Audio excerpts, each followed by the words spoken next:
Direto do plenário está de volta e já com a entrada dos ministros, você acompanhando ao vivo no plenário do Supremo Tribunal Federal. É a perspectiva agora já para o início, dentro de instantes, da sessão plenária desta quinta-feira e que nós vamos acompanhar, como sempre, ao vivo, direto do plenário. Boa tarde a todos. Vamos sentar, por favor.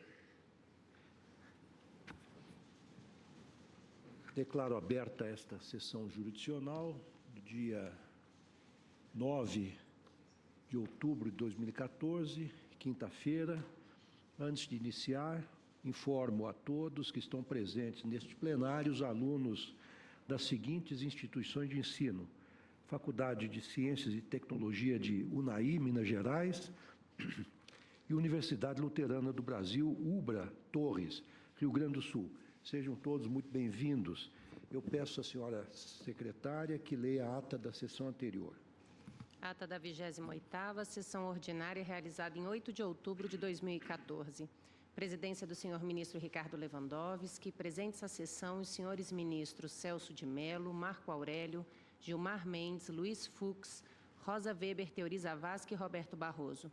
Ausentes a ministra Carmen Lúcia, representando o tribunal na viagem de estudos sobre justiça transicional em Berlim e na 100ª sessão plenária da Comissão Europeia para a Democracia pelo Direito, Comissão de Veneza, em Roma, e o ministro Dias Toffoli, que, na qualidade de presidente do Tribunal Superior Eleitoral, participa do 7º Fórum da Democracia de Bali, na Indonésia, no período de 8 a 13 de outubro de 2014. Procurador-Geral da República, Dr. Rodrigo Janot Monteiro de Barros, abriu-se a sessão às 14 horas, sendo lida e aprovada a ata da sessão anterior, foram julgados recurso extraordinário e ações cíveis originárias. Consulto os eminentes pares para saber se há alguma alteração ou retificação a fazer na ata e, não havendo, considero-a aprovada. Em continuidade ao julgamento iniciado na sessão de ontem, dos recursos extraordinários 827, 833 e 661, 256, eu convido a fazer sustentação oral. Sim. O advogado, o procurador federal, Dr. Marcelo de Siqueira Freitas, que falará pelo INSS, e, na sequência, falará o doutor Luiz Inácio Lucena Adams, ministro-chefe da Advocacia Geral da União. Então, o doutor Marcelo está com a palavra pelo tempo regimental. Excelentíssimo senhor ministro-presidente, excelentíssimo senhor ministro-relator, senhora ministra, senhores ministros, nobre membro do Ministério Público Federal. No presente recurso extraordinário interposto pela autarquia previdenciária, tratamos do caso conhecido por desaposentação. O caso dos autos já foi relatado ontem pelo ministro do que se trata, pelo ministro relator. Na verdade, é um segurado que teve a concessão de um benefício de aposentadoria especial aos 27 anos de tempo de serviço e ele continuou contribuindo e, posteriormente, com mais de 35 anos de tempo de contribuição, solicitou a transformação do seu benefício de uma aposentadoria especial, renunciando a esta primeira aposentadoria pela concessão de uma nova aposentadoria por tempo de contribuição, computando as contribuições anteriores à concessão do primeiro benefício e também aquelas que ele verteu posteriormente à concessão do primeiro benefício, já que ele permaneceu em atividade vinculada ao regime geral de previdência social. Essa é a tese conhecida como desaposentação e que se replica em mais 123 mil processos judiciais em todo o país. Bom, na verdade, há que se destacar que, neste caso, na verdade, de renúncia não se trata. A despeito de a forma jurídica encontrada para que a jurisprudência, em alguns momentos, acolhesse essa sistemática, foi a demonstração de que se tratava aqui de uma renúncia, mas, na verdade, não há em nenhum momento, por parte do segurado, o ânimos renunciante. Em nenhum momento o segurado, de fato, quer se livrar do benefício previdenciário, quer não mais receber o benefício previdenciário. Há aqui, na verdade, uma renúncia simulada, porque o objetivo específico do autor desse tipo de demanda é ter o seu benefício anteriormente concedido majorado através da contagem das contribuições e da análise das contribuições que ele verteu para o sistema depois de ter recebido o primeiro benefício. E esse objetivo, ele é em muito demonstrado, porque, na verdade, o que ele vai pretender fazer com a concessão do segundo benefício é trabalhar de forma não prevista na lei com os critérios previstos no fator previdenciário, como tentarei demonstrar na sequência. No seu recurso, o INSS demonstra violação ao artigo 5º caput, inciso 36 da Constituição, aos artigos 194 e 195, cabeça e alguns parágrafos, e 201 também, cabeça e parágrafos. A principal preocupação do INSS em relação ao tema é relacionado à ausência de fonte de custeio. Como todos sabemos, no Brasil, nós não temos um sistema previdenciário de capitalização. Nós temos um sistema previdenciário de repartição simples, com forte conotação na solidariedade. O que isso quer dizer? Cada um dos segurados contribui não somente para o seu próprio benefício no futuro, mas a massa de segurados da atual geração contribui para suportar os benefícios concedidos para aquela geração que já não está mais em atividade e que precisa da concessão deste benefício. O sistema de seguridade social no Brasil, ele é como ocorre com qualquer outro sistema de seguridade pública ou privado. O que vem a ser um seguro? O seguro é a transformação de um risco individual em algo que pode ser coberto por um fundo coletivo previsto e suportado por todos daquele que fazem parte, para que, na eventualidade dos eventos ocorrerem em relação ao indivíduo ou outro, ele possa sacar daquele fundo uma parcela prevista quando da sua pactuação. Esse caso é muito importante porque, na verdade, o que se tem pretendido aqui definir como um direito exclusivo do próprio segurado, de que aquelas contribuições que ele verte depois do primeiro benefício tem que lhe retornar de forma direta, joga por terra aquilo que é o nosso sistema, um sistema de repartição simples, com forte traço de solidariedade e que, na verdade, representa, como expliquei há pouco, um pacto de gerações. Os defensores da tese tentam sempre apresentar a seguinte pergunta para os magistrados: olha, não há que se considerar que aquele que já está aposentado já teria cumprido com a sua meta contributiva e que, portanto, qualquer outra contribuição que ele verta para o sistema após isso, por permanecer a ele vinculado, teria que lhe retornar de forma imediata? Me permitam, excelências, tentar mostrar essa questão sobre um outro ângulo. Se partimos para que a resposta a esta pergunta seria de que, efetivamente, ele não teria mais a necessidade de contribuir, ou se viesse a contribuir, teria que receber de volta esses valores, me permitam fazer uma outra pergunta. O que ocorre com o segurado que trabalha 1 ano e 1 dia, se torna inválido e recebe uma aposentadoria por invalidez? Ele, obviamente, não cumpriu com a sua meta contributiva para receber a aposentadoria por invalidez, mas vai recebê-la. E vai recebê-la por quê? Exatamente porque temos um sistema previdenciário de repartição simples, solidário e não de capitalização. Porque se de capitalização fosse, ele teria direito somente a receber aquelas contribuições que verteu por 1 ano e que, obviamente, não serão suficientes para suportar um benefício que duraria por décadas. Nos memoriais distribuídos a Vossas Excelências em gabinete, alguns exemplos foram colocados para demonstrar que essa tese, na verdade, passa muito ao largo da fonte de custeio. Eu não vou ditar aqui os dados concretos de cada um deles em detalhes, mas me permitam fazer menção a eles, por exemplo, o das folhas 6 dos memoriais distribuídos. Peguemos um segurado que, com 53 anos de idade e 35 anos de contribuição, sempre tendo contribuído sobre o teto, se aposenta, por exemplo, em março de 2006. E ele prossegue no mercado de trabalho, ainda contribuindo sobre o teto por mais 3 anos. Ele teria direito, se a tese da desaposentação lhe fosse favorável, nessa manobra da desaposentação, a uma majoração no seu benefício de R$ 513. Ocorre que, nesses 3 anos que ele permaneceu contribuindo, se nós somarmos todas as contribuições que ele verteu ao sistema e trouxermos a valores presentes com base na variação do INPC, ele teria contribuído com um total de R$ 27 mil. A conta é muito simples. Essa majoração de R$ 513 só seria suportada em relação a esse segurado por um total de 4 anos se fossem consideradas as contribuições que ele verteu nesses 3 anos a partir do momento da sua primeira aposentadoria. Se a tese da desaposentação, de fato, fosse verdadeira, o INSS, quando muito, teria que manter esse benefício nesse valor majorado por somente mais 4 anos, porque é para esses 4 anos que, na verdade, ele teria, eventualmente, a admitir a validade da tese, jogando por terra o nosso sistema de solidário e de repartição simples, força contributiva suficiente para esse período na recepção do seu benefício, sendo que este mesmo segurado tem uma expectativa de sobrevida calculada pelo IBGE de mais 24 anos. Bom, Esses elementos eles são muito mais robustos quando se imagina que, por exemplo, esse segurado pode ter que deixar uma pensão por morte e esse benefício, então, transmudado numa pensão, ficar ativo por mais algumas décadas e seria ainda muito mais gravoso numa hipótese que essa Corte já rechaçou inúmeras vezes, de um segurado que se aposenta proporcionalmente, mas continua contribuindo e, no futuro, tenta transformar a sua aposentadoria proporcional numa aposentadoria integral. Me permitam pegar o primeiro exemplo e torná-lo um pouco diferente. 2 segurados começaram a trabalhar na mesma empresa, juntos e recebem o mesmo salário e contribuem com base no teto. Aquele primeiro segurado se aposentou em março de 2006 e recebia um benefício, e em março de 2009 pede a desaposentação e tem seu benefício majorado em R$ 500. Se o outro segurado, colega dele, preferiu permanecer no mercado de trabalho e usando as regras do fator previdenciário, que premia quem fica mais tempo em serviço com um benefício maior, não tivesse feito a mesma aposentadoria em 2006 e aguardasse até 2009, ele teria direito à aposentadoria no mesmo valor daquela recalculada pelo primeiro que pretendeu a desaposentação. Qual é o problema? O problema é que o primeiro que pretende a desaposentação recebeu, durante esses 3 anos em que seu benefício esteve ativo, um total de R$ 82 mil.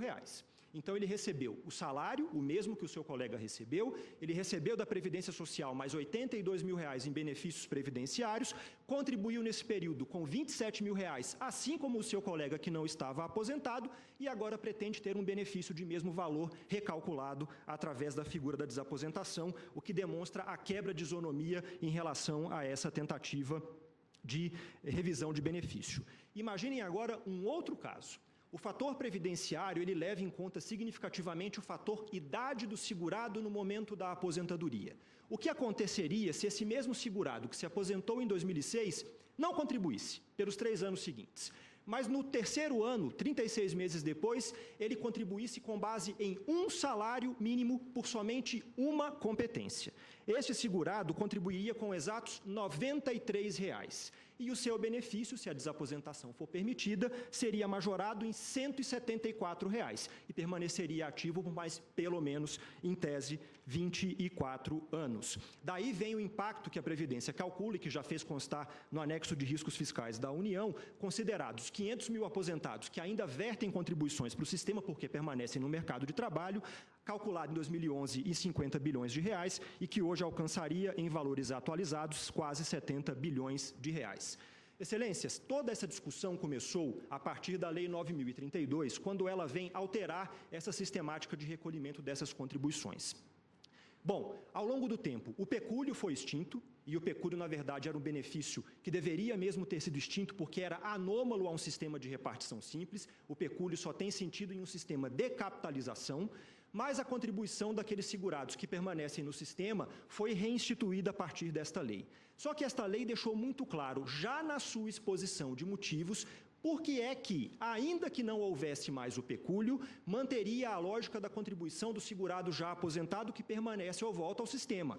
Isso foi feito na mesma lei porque esta mesma lei trouxe a majoração das alíquotas de concessão das pensões por morte, dos auxílios acidente, dos auxílios doença e das aposentadorias por invalidez. Aliás, esta Corte, a julgar a questão exatamente da majoração destas alíquotas de pensão por morte no RE 414454, não deixou que esse ponto passasse despercebido. No voto do ministro César Peluso, ele rememora a exposição de motivos daquilo que se tornaria a Lei 9.032 para relembrar que a majoração de todos esses 4 benefícios só foi possível a partir da instituição da contribuição do segurado já aposentado que volta para o sistema ou nele se mantém, não tendo ele direito, de qualquer forma, ao recebimento dessas contribuições via pecúlio, como era até 1994. A verdadeira intenção da tese de desaposentação é muito clara, é desmontar o fator previdenciário, é jogar com as formas e os critérios de cálculo do fator previdenciário de uma forma não autorizada em lei. Excelências, aposentar-se é retirar-se. Aposentar-se é retirar-se para se valer de um benefício previdenciário quando não há mais a possibilidade de trabalhar. É óbvio que ninguém discute a possibilidade de, mesmo quem já está aposentado, permanecer no mercado de trabalho e defender tese contrária à desaposentação em nenhum momento viola a garantia constitucional ao trabalho. Agora, o que não é legítimo é tentar transformar esta possibilidade ou dela extrair consequências previdenciárias que não estão autorizadas nem na Constituição, nem na legislação do país. O exemplo é muito claro. Todos os anos, ao fazer aniversário, um segurado aposentado, aplicando a fórmula do fator previdenciário, se pudesse se desaposentar, somente por ter completado mais um ano de idade, teria o seu benefício majorado, sem fonte de custeio, a despeito das contribuições que tenha vertido ao sistema por ter se mantido em atividade. E é bom lembrar que o fator previdenciário foi instituído no Brasil porque, no nosso regime geral, a idade mínima não é elemento condicional à concessão do benefício previdenciário. E só em 4 países isso acontece: Brasil, Irã, Iraque e Equador. Para tentar retomar a garantia do equilíbrio financeiro e atuarial do sistema, que não tem esta exigência de uma idade mínima para a aposentadoria no regime geral, é que foi instituído o fator previdenciário, que tenta, então, convencer o segurado a permanecer no mercado de trabalho por mais tempo para se valer, então, de um benefício mais elevado. Lembrando que esta Corte, nas cautelares nas ADINs 2110 e 2111, já sufragou que o fator previdenciário efetivamente responde ao preceito constitucional do equilíbrio financeiro e atuarial do sistema.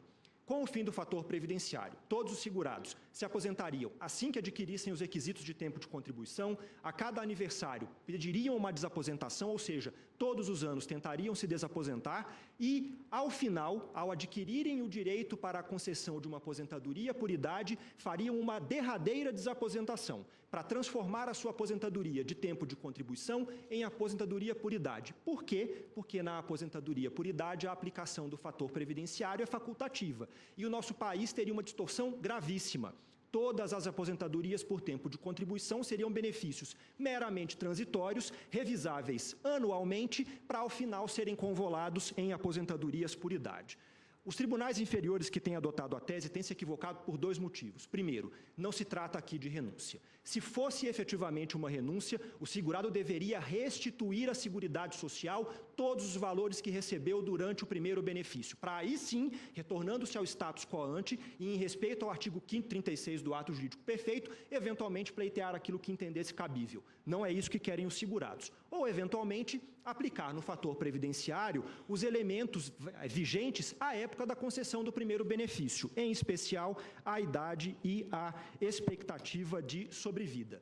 Excelências, a Constituição é clara. O artigo 201, parágrafo 4º, diz qual é o direito de um segurado aposentado em relação à manutenção do seu benefício: ter-lhe reajustado periodicamente a fim de lhe manter o valor real. Qualquer outra coisa além disso que lhe garanta mais do que a manutenção do valor real do momento da sua concessão viola flagrantemente, no entender da autarquia previdenciária, a nossa Constituição. É por isso que o INSS espera o provimento do presente recurso extraordinário. Obrigado, presidente. Agradeço a Vossa Excelência. Convido agora o doutor Luiz Inácio Lucena Adams a fazer uso da palavra. Senhor presidente, senhor ministro relator, senhores ministros, senhor procurador-geral da República, caros advogados, o procurador-geral federal que me antecedeu já detalhou muito bem como é que funciona o sistema e o efeito concreto desta medida. O que é nuclear, e esse é o ponto que eu quero destacar nessa sustentação, o que é nuclear nesse modelo de regime de previdência pública, de regime geral de previdência, é a sustentabilidade baseada na solidariedade de toda a sociedade. Aqui não há apropriação particular, individual, patrimonial do segurado. Há uma contribuição de todos, inclusive do segurado, inclusive do beneficiário, para essa finalidade geral. E isso atende o objetivo central da República. Está lá no artigo 13, inciso 1, como objetivo central da República, a solidariedade. Está lá também reproduzido no 40, quando estabelece que a solidariedade é elemento da previdência pública própria. de todos os servidores. Por essa razão, inclusive, os aposentados hoje do regime público também contribuem para o regime, porque eles são corresponsáveis pela sustentabilidade de um sistema que atende toda a sociedade e que atende princípios de universalidade, cobertura, que é o princípio da seguridade, o princípio da equidade de formas de participação no custeio, a diversidade na base de financiamento. O sistema todo é estruturado com esta finalidade. Então, ao desvirtuar isso, transformando algo que é público, que é de responsabilidade da sociedade, sustentado pela sociedade, a partir da contribuição individual, não só do segurado, de empresas, de particulares, via concurso de prognóstico, nós estamos, na verdade, montando ou desmontando conceitualmente e praticamente o sistema, tornando ele desconforme com o que o texto constitucional estabelece. A necessidade de sustentabilidade se dá pelos próprios números. Hoje, o regime, nesse ano, o regime de recurso que tem previsto, já tem uma arrecadação líquida total de 327 bilhões, dos quais 321 bilhões vêm da contribuição urbana e 6 bilhões da contribuição rural. A contribuição rural, por outro lado, como despesa, ela é totalmente deficitária. A contribuição do sistema urbano é, sim, superavitária, mas esse superávit da contribuição urbana permite a sustentabilidade do benefício rural, que é na ordem, o déficit hoje na ordem de 70 bilhões de reais. Mesmo como o superávit está na ordem de 40 bilhões da área urbana, é necessária ainda a contribuição geral do sistema, através de recursos de COFINS e recursos do sistema de prognóstico, para dar a cobertura integral que o sistema tem que ter. Portanto, a contribuição aqui não é patrimonializada, não é pessoal, não é propriedade pessoal, é uma contribuição obrigatória de imposto a toda a sociedade para sustentar esse sistema. E nessa solidariedade que é inerente, nós estamos atingindo o objetivo central da República. Na medida que tratamos isso como direito de renúncia, que renúncia não é, ele não abre mão da aposentadoria, e pior ainda, ele não abre mão sequer de devolver o que ele já recebeu, eu estou retirando essa dinâmica, esse princípio, essa observância desse princípio do sistema, tornando o sistema, de fato, insustentável. E essa solidariedade se dá, isso, relator, se dá para atender situações completamente diversas. Nós estamos fazendo o sistema da Previdência não cobre só as aposentadorias de quem contribui. Ele cobre eventos de doença, ele cobre eventos de invalidez, de morte, idade avançada, ele protege a maternidade, ele protege contra o desemprego involuntário, mas ele protege a aposentadoria da dona de casa, já que o parágrafo 12 do artigo 201 vem dizer que haverá um sistema especial para a inclusão previdenciária para atender para trabalhadores de baixa renda e aqueles sem renda própria que se dediquem exclusivamente ao trabalho doméstico. Ou seja, é um sistema amplo de proteção em que ela é dirigida para aqueles que pagam mais, para proteger também os que pagam ou que recebem menos, né? Que tem menor renda, né? É por isso, inclusive, que a contribuição escalonada, ela vai de 8% a 11%, quem recebe mais paga com um percentual maior, para sustentar esse equilíbrio atuarial que é digamos assim, a expressão básica dessa solidariedade inerente a esse sistema. Por isso, senhor relator, senhor presidente, senhores ministros, senhora ministra, é fundamental que, no caso, se mantenha subsistente o que estabelece o parágrafo 2º, artigo 18 da Lei 8.203/91. Aquele que optou por se aposentar mais cedo, porque queria acumular o seu rendimento de trabalho com uma aposentadoria, portanto, queria ganhar mais cedo, não possa, agora, mediante uma suposta renúncia, querer manter e quebrar a lógica do sistema que tem por fundamento aquilo que é o objetivo central da nossa República: a preservação da solidariedade de todos os brasileiros e brasileiras que estão no Brasil para sustentar aqueles, apoiar aqueles que contribuíram e querem, ao final, como disse, já disse aqui, retirar-se ou ter a oportunidade de retirar-se e gozar e aproveitar o justo descanso. Por essas razões, pretende e espera o provimento do recurso apresentado pelo INSS e a confirmação destes princípios nesta decisão. Muito obrigado. Agradeço a Vossa Excelência. Convido agora a fazer uso da palavra na qualidade de amicus curiae, representando o Instituto Brasileiro de Direito Previdenciário, IBDP, a doutora Gisele Krafchinchin. Boa tarde. Boa tarde. Ministro-presidente, ministro-relator, demais ministros, membro do Ministério Público e demais presentes.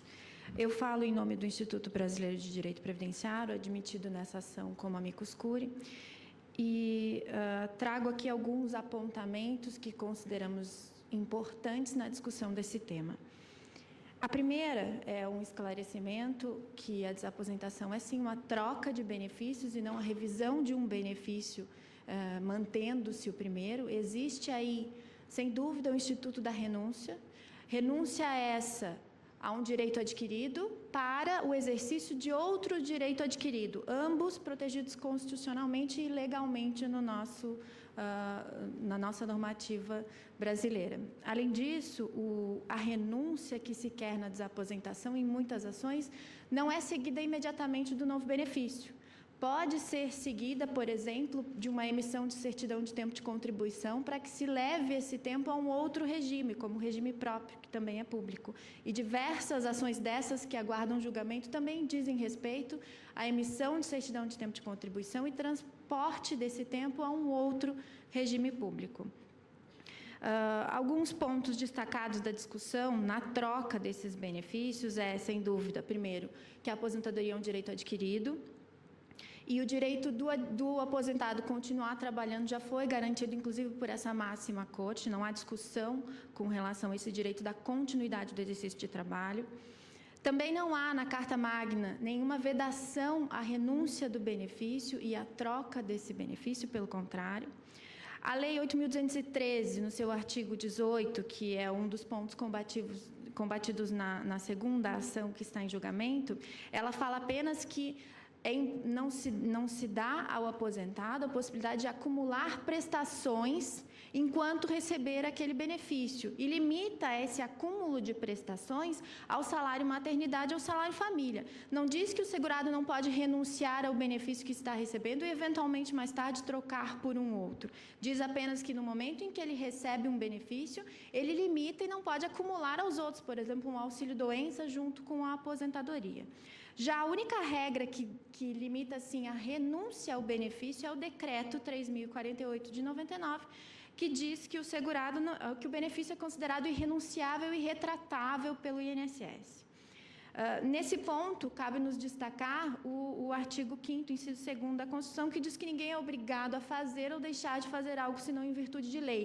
Logo, assim como eu não sou obrigada a me aposentar a partir do momento que eu cumpro os requisitos, isso no regime geral, eu também não sou obrigada a permanecer aposentada se assim não mais o desejar, e desejar trocar por um novo benefício ou voltar à atividade sem o recebimento daquele benefício que eu tinha anteriormente. A aposentadoria é um direito voluntário do segurado que necessita da manifestação expressa de sua vontade e não pode ser uma imposição do Estado nem a concessão nem a manutenção desse benefício. A renúncia que se pretende na desaposentação não atinge o ato jurídico perfeito porque é, no tocante à continuidade do pagamento, é renúncia às prestações, não ao direito adquirido ao tempo ou ao benefício. Ele renuncia à continuidade das prestações daquele benefício e ele tem a possibilidade constitucional de fazer isso. Destacamos também que não se trata aqui de uma tentativa de acumulação de benefícios, ao contrário, um cessa para que outro seja concedido em data posterior ou subsequente, com novo número, com nova DIB, com nova data de início de benefício e novo cálculo. A nova aposentadoria, inclusive, como se disse, não precisa ser imediata. No caso da desaposentação, os efeitos são ex nunc, não vão retroagir ao ato jurídico, nem atingir o ato jurídico perfeito, até porque o direito à aposentadoria, ele está diretamente ligado ao direito adquirido pelas contribuições e pelo trabalho exercido, que não é o pleito a se renunciar nesse momento. Aliás, esse tem sido, inclusive, o entendimento do STJ, que já se manifestou inúmeras vezes com relação a esse tema. O STJ, em julgado que consta nos memoriais que entreguei aos ministros, afirma expressamente que a abdicação do direito não atinge o tempo de contribuição. Estando cancelada a aposentadoria, a pessoa tem o direito de ver computado o tempo no serviço do mesmo regime ou de um outro regime público, como é o regime próprio. Nós entregamos também em todos os gabinetes estudos matemáticos, financeiros e atuariais que comprovam que sim, há o custeio, ao contrário do que foi informado pelo INSS nessa tribuna. Temos que entender uma diferença básica entre custo e custeio. Existe a contribuição, e a contribuição não apenas do empregado, mas do empregador. Lembrando, inclusive, que após 2003, todo profissional que presta serviço à pessoa jurídica, mesmo sem a qualidade de empregado, tem a retenção dos 11%, e aí não há alíquota progressiva, os 11% são fixos, e a empresa contribui 20% sobre a totalidade da remuneração que é feita para esse profissional. Então, o custeio desse benefício novo não se dá apenas pela contribuição sobre a remuneração do empregado da parte dele, mas também no tocante à contribuição da empresa, e mesmo nos casos em que não há o contrato de trabalho. Se fala também, e os estudos trouxeram, o elemento do capital previdenciário do segurado, que é obtido através do CNIS, que é o Cadastro de Informações Sociais, mantidos pelo INSS, e que demonstra e consegue limitar o caráter individual daquelas contribuições que são vertidas sobre a folha de salários, tanto no tocante ao empregado quanto ao empregador. O equilíbrio financeiro, inclusive, e atuarial do sistema, é mantido, e aí trazemos colocação, inclusive, de atuário, argumentando em favor da desaposentação, que o aumento de tempo de contribuição e a diminuição da expectativa de sobrevida do segurado podem, no caso concreto, garantir o equilíbrio atuarial do sistema.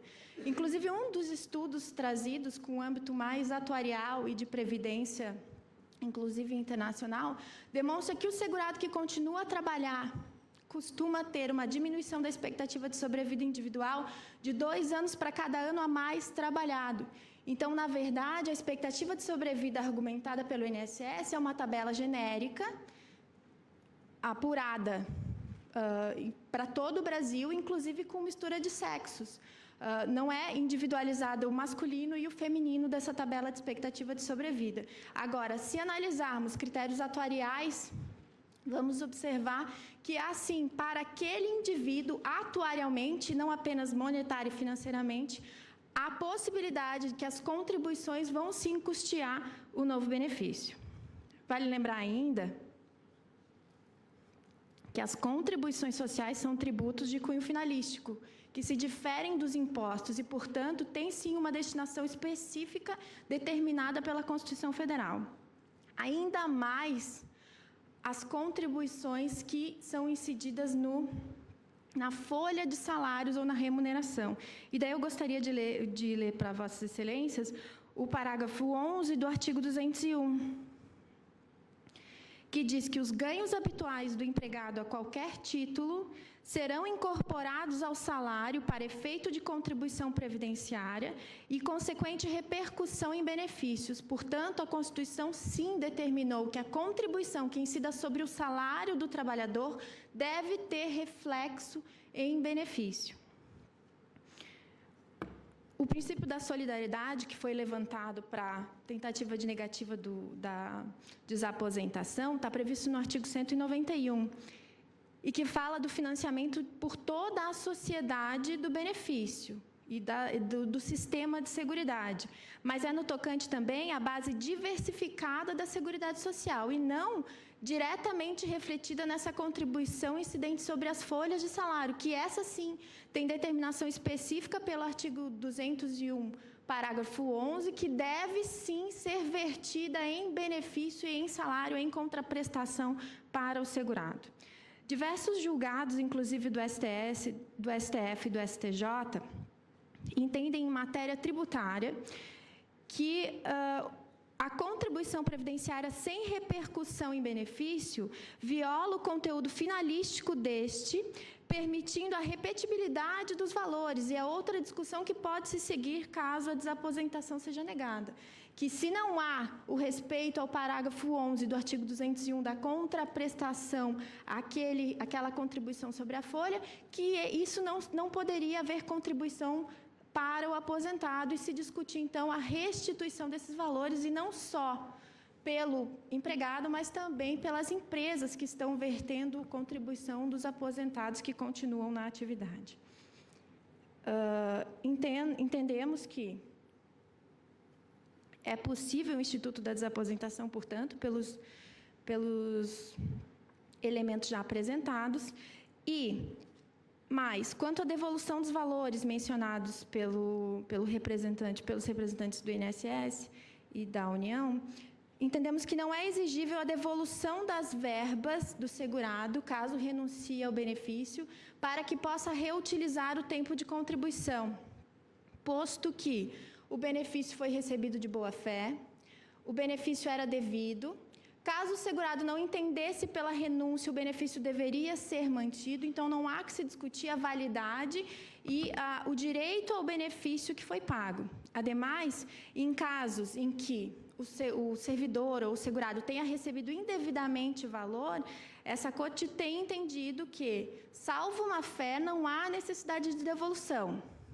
Ora, se em caso que o INSS, por exemplo, paga em razão de uma ordem judicial posteriormente revertida, ou em razão de uma concessão errônea, não há necessidade de devolução, muito menos haveria no caso da desaposentação, em que o segurado recebeu um benefício que era devido e adquirido conforme todos os requisitos legalmente impostos.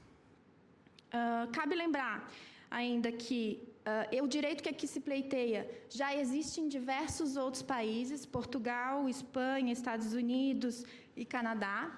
Em Portugal, por exemplo, o benefício é revisado todo o primeiro mês de cada ano, para levar em consideração as contribuições que tenham sido vertidas pelo aposentado dentro do sistema.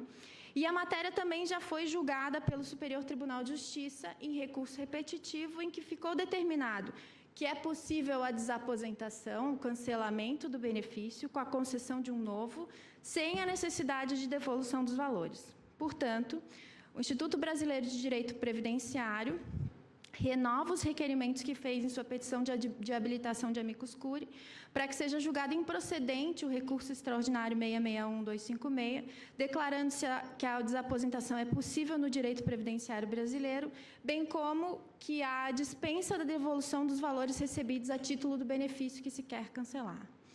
Obrigada. Agradeço a Vossa Excelência. Convido agora a falar o Dr. Gabriel Dornelles Marcolin, que usará da palavra em nome da Confederação Brasileira de Aposentados e Pensionistas, COBAP, também na qualidade de amicus curiae. Caro presidente, caro ministros, nobre relator, representante do Ministério Público, servidores, advogados, estudantes, caros aposentados do Brasil, o que eu venho aqui defender, primeiro, é que nós temos um sistema superavitário. Segundo, a desaposentação é a solução desse nosso sistema previdenciário. E vou explicar por quê. É uma questão lógica, é uma questão já vista em outros países. Ela retira esse tiro no pé que o governo está dando, que só concede benefícios assistenciais. Ela incentiva o trabalho. E venho aqui dizer, diferente do que foi dito da tribuna anteriormente, que o que foi relatado é um Brasil que não existe. Primeiro, só no ano de 2013, a Anfip, auditores fiscais, servidores do nosso sistema disseram que a Previdência foi superavitária em 76 bilhões de reais. As contribuições têm destinação específica, elas não são propriedade do governo, elas têm que ser revertidas para o aposentado. Segundo, se o nobre colega do INSS estivesse preocupado com as receitas do INSS, ele viria aqui no Supremo Tribunal e discutiria a desvinculação das receitas da União, que tiram 20% do orçamento do INSS, para a última emenda foi para gastar em Copa do Mundo e Olimpíadas. E eu pergunto, o que o aposentado tem a ver com Copa do Mundo e Olimpíada? Essa DU, segundo a Anfip, em 2012, ela retirou dos cofres da Previdência 58 bilhões de reais. Em 2013, 63 bilhões de reais. Ao todo, 121 bilhões. E nós estamos aqui defendendo uma tese para prestigiar quem trabalha e se vem alegar que não tem dinheiro para pagar. Terceiro, a LDO do final de 2012, que contém o orçamento de 2013, o governo já reservou dinheiro especificamente para a tese da desaposentação. Uma das únicas teses que chegam aqui no Supremo, que o governo já assinou favorável, tanto que já destinou o dinheiro para pagar a desaposentação, porque ela é a salvação do sistema. Em quarto, agora há pouco nós temos a desoneração da folha, que se retira dinheiro dos aposentados para salvar economicamente o país. Então, nós estamos falando aí só no ano de 2013, 9 bilhões. E vem aqui se dizer que não tem dinheiro para o aposentado. Para o trabalhador, na verdade, aquele que quer trabalhar. Então, o aumento para o Bolsa Família no último ano foi de 10%, e para os aposentados 5%. Dinheiro para a Bolsa Família, que é eleitoreiro, todo mundo aqui sabe, tem dinheiro para o Bolsa Família. Para aquele que quer trabalhar, para aquele que quer continuar trabalhando para esse sistema, não tem. Então, o aposentado do regime geral, ele paga a aposentadoria do servidor público, a aposentadoria do Exército, paga a Copa do Mundo, paga as Olimpíadas, paga o incentivo ao setor econômico e ainda se tem a leviandade de dizer que não tem dinheiro para aposentado. Mas eu explico o que é a desaposentação. Quem tem direito à desaposentação? A desaposentação, ela é geralmente, quem tem direito, geralmente a maioria dos casos, são aquele aposentado por tempo de contribuição que continua a trabalhar. Dificilmente se vê na aposentadoria especial, até porque tem uma vedação ao retorno ao trabalho insalubre, e em poucos casos em aposentadoria por idade. Então nós estamos falando de quem mantém o país, dos heróis brasileiros, quem mantém o país. Quem vem aqui atrás da desaposentação é quem mantém esse país, que no mínimo já trabalhou por 30 anos, no caso mulher, 35 no caso do homem. Então a desaposentação, atualmente falando, ela é ótima para o sistema, porque ele tira da informalidade o aposentado, o trabalhador idoso. O trabalhador idoso, para concorrer com o mais novo no acirrado mercado de trabalho, ele tem que se submeter à informalidade. Então, nós temos essa questão, num sistema atuarial, é importante que todos participem, então ele tira essa parcela grande da informalidade. E tem a questão, como o INSS veio aqui dar exemplo, vamos dar exemplos então, vocês gostam muito de exemplos. Ele contribui por prazos excessivos. Cito aqui 2 casos ajuizados. João Félix de Carvalho se aposentou em 1994 e trabalhou até 2012, aos 84 anos de idade, ou seja, 18 anos depois de aposentado. Tem outro. João Remy Mate se aposentou em 8 de 82, trabalhou até 2013, aos 79 anos, completando 19 anos de trabalho. Ou seja, o que nós estamos falando? Nós estamos aqui, pegamos um caso, o INSS pegou um caso de 3 anos, mas estou falando aqui de 18 anos depois de trabalhar, 19 anos depois de trabalhado, aos 84 anos, aos 79, Então, a desaposentação, ela incentiva justamente quem tem a incidência do fator previdenciário. Hoje, quem mais contribui para o sistema é o mais penalizado. A aposentadoria por invalidez não tem fator previdenciário, a aposentadoria especial não tem fator previdenciário, a aposentadoria por idade não tem fator previdenciário. Então, a desaposentação, ela está incentivando aqueles que mais contribuem, o benefício mais vantajoso ao sistema, a desaposentação está corrigindo essa distorção. Hoje, a gente vem aqui falar, hoje o governo, ele incentiva a pessoa a não trabalhar. Hoje a gente não vê mais aposentadoria por idade, porque ele recebe um LOAS do mesmo valor, salário mínimo. Hoje a pessoa, o que ele vai contribuir lá, 70, 80 reais, para receber um valor do salário mínimo, se ele pode receber do governo, sem contribuir um centavo, receber um LOAS. Então a gente tem que defender, por isso que eu digo que é um tiro no pé. Se a gente não incentivar quem trabalha, se a gente não incentivar quem contribui, o que vai virar desse país? Vai virar Bolsa Família e LOAS. E hoje, na prática, já está acontecendo isso. Então, parece que o governo tem mais interesse em pagar a Bolsa Família, pagar a beneficial, do que ter um grande contingente de pessoas em idade avançada, aos 70, 80 anos, economicamente ativas, gerando riqueza para esse país. É isso, a lógica é essa. Como foi falado aqui em outros países, até o próprio representante da INSS diz, a cada ano vão requerer um benefício novo. Mas é o que acontece como em Portugal, como em outros países. Alguns países, de fato, a aposentadoria diminui um pouco, mas a pessoa continua recebendo. Então, como é que a gente vai incentivar as pessoas a continuar trabalhando?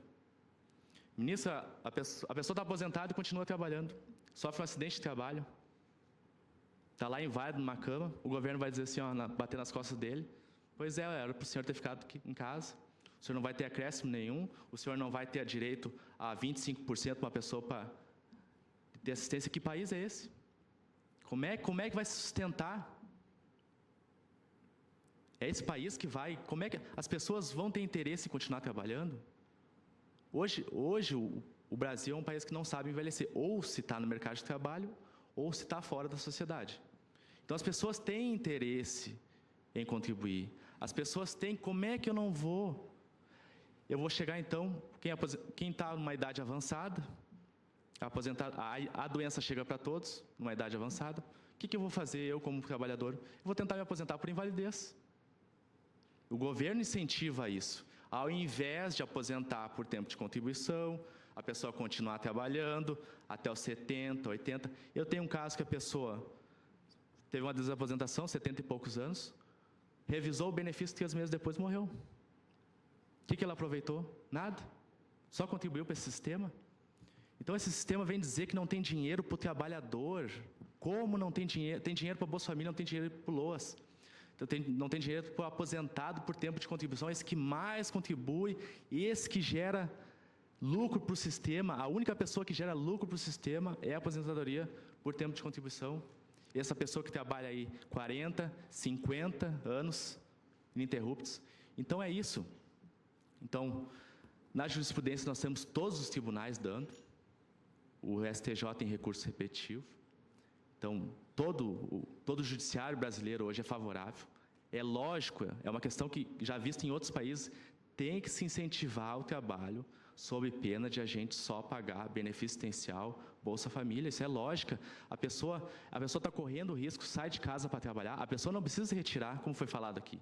A pessoa pode trabalhar depois de aposentado e que se tenha um benefício digno. Nesse caso aqui, esses dois casos, a pessoa teria ela trabalhou ao ponto de ter direito a 2 benefícios. Ela poderia vir aqui e pedir 2 benefícios. Ela está pedindo só um, com os benefícios, para que seja um pouco majorado. Hoje, a média dos benefícios pagos pelo INSS é R$ 860. Não se paga o rancho do mês, a pessoa fica idosa, precisa metade.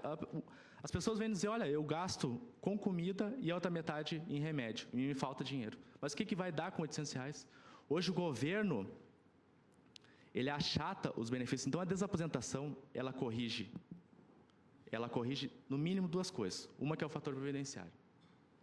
famigerado fator previdenciário que não deu certo.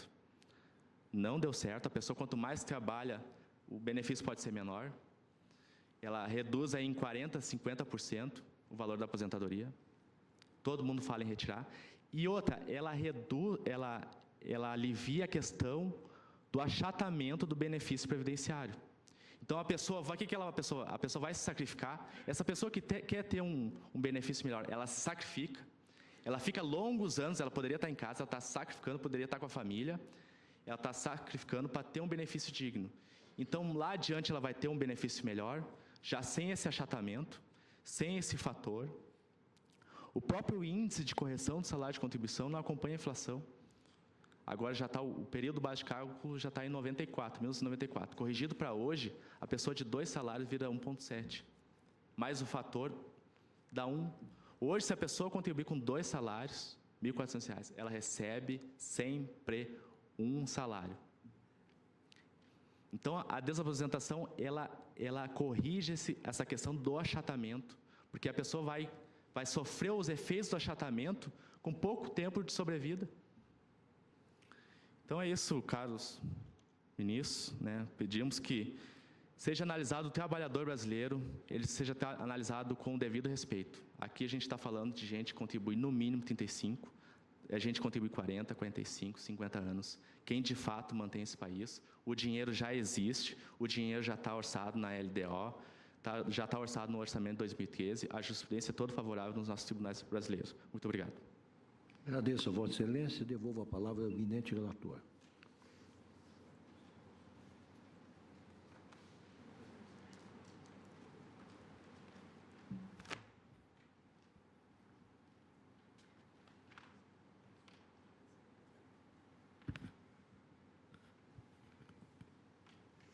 Presidente, todas as sustentações conduzidas com grande proficiência e ilustraram e iluminaram os diversos aspectos dessa questão, que não é simples. Tanto não é simples que o processo que chega ao meu conhecimento, à minha relatoria, traz 3 decisões divergentes.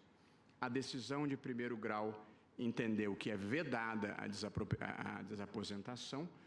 A decisão de segundo grau entendeu que a desaposentação é possível desde que se restituam os proventos que foram recebidos. E a terceira decisão do Superior Tribunal de Justiça é no sentido de que é possível a desaposentação sem a restituição dos proventos, e todas as decisões bem fundamentadas a demonstrar que existem diferentes perspectivas no exame dessa matéria. A discussão central aqui, portanto, diz respeito à possibilidade ou não de fazer cessar uma aposentadoria, normalmente por tempo de serviço, para a aquisição de uma nova aposentadoria, geralmente por idade. O dispositivo infraconstitucional central do debate, como destacado da tribuna, é o artigo 18, parágrafo 2º da Lei 8.213 de 91, cuja dicção, por ser relevante, eu pronuncio aqui. O aposentado pelo regime geral de previdência social que permanecer em atividade sujeita a este regime ou a ele retornar, não fará jus a prestação alguma da previdência social em decorrência do exercício dessa atividade, exceto ao salário família e à reabilitação profissional quando empregado. Sem prejuízo dessa disposição no tocante aos benefícios, a própria Lei 9.213 de 91 institui, todavia, a obrigatoriedade do aposentado que volta ao mercado de trabalho recolher a contribuição previdenciária. Portanto, há um dispositivo que pode ser interpretado no sentido de que ele não recebe mais nenhum benefício, salvo o salário família e a reabilitação, e há outro que impõe que, ao voltar ao mercado de trabalho, ele recolha a contribuição previdenciária sobre a sua nova remuneração, o seu novo pagamento. Posta esta questão, há uma preliminar, ou pelo menos uma questão que deva ser tratada previamente, que foi suscitada pela Procuradoria-Geral da República, no sentido de que haveria nulidade tanto da decisão do Tribunal Regional Federal da 4ª Região quanto do Superior Tribunal de Justiça, porque ambas reconheceram o direito à desaposentação e, para fazê-lo, entendeu o excelentíssimo Subprocurador-Geral da República, Dr. Odin, que oficiou neste caso, que, para permitir a desaposentação, estava implícita uma declaração de inconstitucionalidade deste artigo 18, parágrafo 2º, do parágrafo 2º do artigo 18. O Superior Tribunal de Justiça, na sua decisão, que foi a última proferida, entendeu de maneira diversa que não havia na legislação brasileira norma específica que cuidasse da desaposentação. E, portanto, a lógica do Superior Tribunal de Justiça era a lógica de que, não havendo vedação à desaposentação, era perfeitamente legítimo que o segurado postulasse a cessação desse benefício para a aquisição de outro. Portanto, o Superior Tribunal de Justiça não declarou nem incidentalmente, nem implicitamente, nem muito menos explicitamente a inconstitucionalidade desta norma. Entendeu que ela não se aplicava à hipótese de desaposentação. Nada obstante isso, para não correr o risco de que uma tecnicalidade processual impedisse o Supremo de apreciar essa questão, que afeta, como observou o Dr. Marcelo Siqueira, mais de 180 mil processos judicializados, mas cerca de 1 milhão de pessoas, eu requisitei a subida de um outro recurso extraordinário interposto na origem, em que o Tribunal Regional, no caso da 5ª Região, havia pronunciado a inconstitucionalidade desse parágrafo 2º do artigo 18. Portanto, nós temos aqui também um dos dois que estamos julgando. Em um deles foi declarada a inconstitucionalidade, foi declarada incidentalmente a inconstitucionalidade do parágrafo 2º. De modo que, por essa razão, presidente, eu considero superada a preliminar. Entendo que não houve declaração de inconstitucionalidade, mas ainda que fosse essa a hipótese, o outro recurso extraordinário a abrange. De modo que eu... Só em abono à tese do ministro Barroso, o Código de Processo Civil ele dispõe que há um incidente da declaração de inconstitucionalidade dos tribunais. E, em caso, teria sido, digamos assim, não teria sido suscitado esse incidente no Superior Tribunal de Justiça. Mas houve uma alteração do artigo 481, mas uma alteração já antiga, no sentido de que os órgãos fracionários dos tribunais não submeterão ao plenário, que aí, certamente, né, ministro Barroso, o procurador deve aduzir a reserva do plenário. Certo. Né? Então, os órgãos fracionários não submeterão ao plenário ou ao órgão especial a arguição de inconstitucionalidade, quando já houver pronunciamento destes, que é o caso. Quer dizer, o STJ já se pronunciou sobre a matéria, através da sua corte especial. Então, as turmas estão liberadas para decidir sobre essa matéria constitucional. Pois não, a Corte considera superado essa arguição da PGR, não é? Presidente, duas observações. Eu comecei a relatar e proferi voto no recurso extraordinário 381-367, dígito 6. Isso em 16 de setembro de 2010. Houve um pedido de vista e o autor do pedido de vista devolveu o processo em tempo razoável, logo no início de 2011. Esse recurso extraordinário estava na pauta também de ontem para julgamento conjunto com o extraordinário relatado pelo ministro Luiz Roberto Barroso. Mas acontece que Sua Excelência, o autor do pedido de vista, está no exterior, representando o Tribunal Superior Eleitoral, daí a retirada. Por que faço referência a esse pronunciamento, porque nesse pronunciamento ressaltei que não seria cabível para chegar-se, como eu cheguei em meu voto, ao provimento do recurso do aposentado, não seria imprescindível ou não caberia declarar inconstitucionalidade de dispositivo. O que nós temos na espécie é uma interpretação do próprio sistema que revela o regime de previdência geral de previdência social. Então, feitas essas observações, subscrevo o que veiculado pelo ministro Luiz Roberto Barroso. Não há necessidade de dizer-se da constitucionalidade ou não da Lei 8.213, que versa a contribuição em si daquele que retorna ao mercado de trabalho para prestar serviço. Pois não, agradeço a intervenção de Vossa Excelência e devolvo a palavra ao eminente relator. Obrigado, presidente.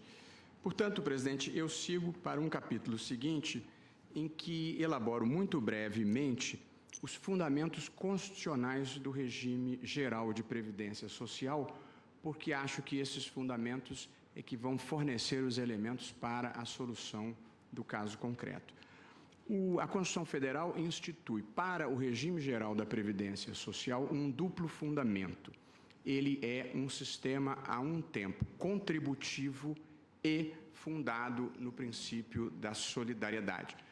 O caráter contributivo do sistema vem do fato de que os próprios trabalhadores são um dos contribuintes da contribuição social que é destinada à Previdência Social. Portanto, sobre o pagamento recebido, eles recolhem a contribuição e, portanto, e por essa razão, o sistema é contributivo, como está no 195, inciso 2 da Constituição, e o artigo 201 reforça que o sistema, no regime geral de previdência, é contributivo e estabelece, inclusive, as prestações mínimas a que fazem jus os segurados e o modelo de financiamento dessas prestações. Portanto, não há dúvida de que o sistema tem uma dimensão contributiva.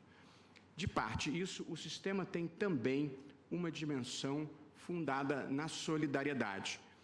O fundamento mais amplo dessa ideia de solidariedade, presidente, como bem sabemos, é o próprio princípio da dignidade da pessoa humana e o Estado, portanto, cria redes sociais de proteção dos necessitados.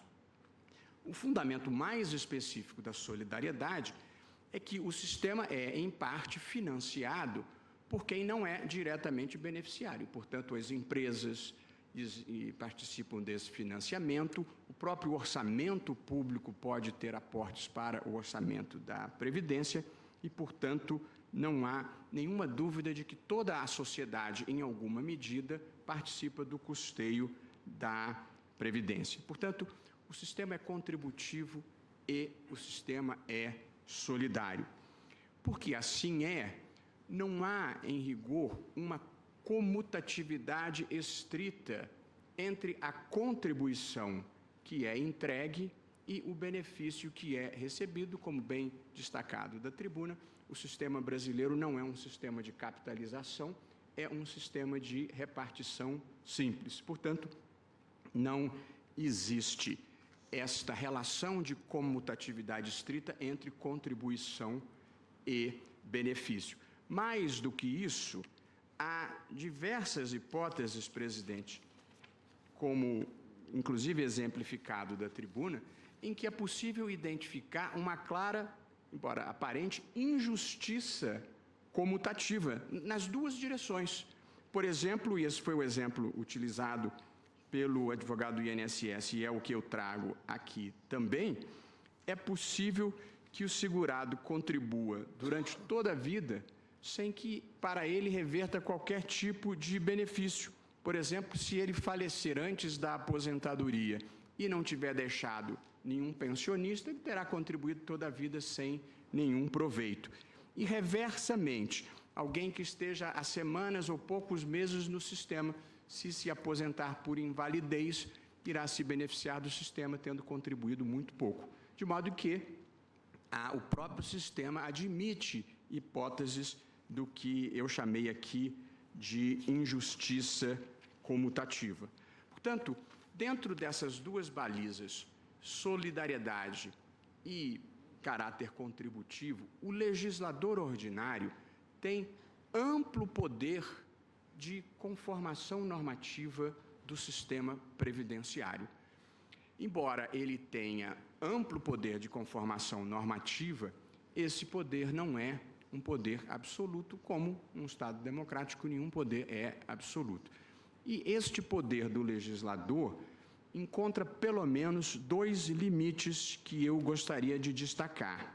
O primeiro é que, embora não haja uma comutatividade rígida entre contribuição e benefício, como eu estabeleci, a verdade, no entanto, é que tem que haver uma correspondência mínima entre contribuição e benefício, sob pena de se anular o caráter contributivo do sistema, ficando apenas o caráter solidário. O sistema não é apenas solidário, o sistema é um misto do contributivo com o solidário, de modo que penso que o primeiro limite ao legislador é que, embora ele tenha uma margem de conformação, ele não pode estabelecer uma contribuição vinculada, como é a contribuição previdenciária, e não oferecer qualquer benefício em troca. Esse me parece ser o primeiro limite ao legislador. E o segundo limite, por certo, é o que se impõe a todas as instâncias de poder num Estado democrático, que é o princípio da isonomia, que é um objetivo da República, um direito fundamental, e um princípio específico do regime geral da Previdência, tal como estabelecido no artigo 201, parágrafo 1º. Pois, presidente, este dever de isonomia de um lado e a ilegitimidade da contribuição sem qualquer benefício do outro lado, esses são os dois parâmetros da solução que eu pretendo construir para este caso. Tendo visto os princípios constitucionais na matéria, eu aprofundo um pouquinho o tratamento normativo do regime geral da Previdência para dizer, presidente, e esse é um dado que passa despercebido muitas vezes aos observadores, é que pelo artigo 195(2) da Constituição, os aposentados do regime geral, diferentemente dos aposentados do regime próprio, eles são imunes à cobrança de contribuição previdenciária. A contribuição previdenciária que foi instituída por emenda constitucional validada pelo Supremo só vale para os servidores públicos. Portanto, na iniciativa privada, os aposentados da iniciativa privada não pagam contribuição previdenciária. Esse parece ser um registro importante. O segundo registro importante do regime jurídico da Previdência aplicada à iniciativa privada é que, se depois de aposentado ele voltar a trabalhar, ele passa a ser contribuinte da Previdência Social sobre os salários que ele recebe nesta nova atividade. Portanto, ele tem os deveres que são impostos a todos os trabalhadores ativos.